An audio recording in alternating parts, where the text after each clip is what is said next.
আওয়ামী লীগের কার্যক্রম নিষিদ্ধ হওয়ায় মোরেলগঞ্জ উপজেলা জামায়াত ও শিবিরের আয়োজনে এক আনন্দ মিছিল অনুষ্ঠিত হয়।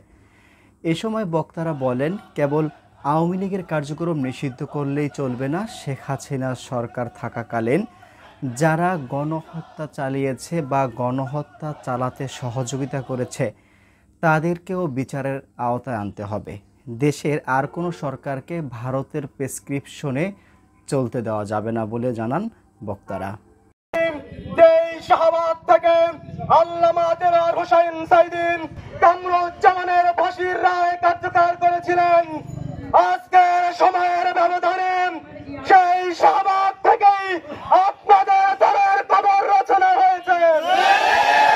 তিনবারের সাবেক প্রধানমন্ত্রী বেগম খালেদা জিয়াকে কারাগারে পাঠিয়েছেন।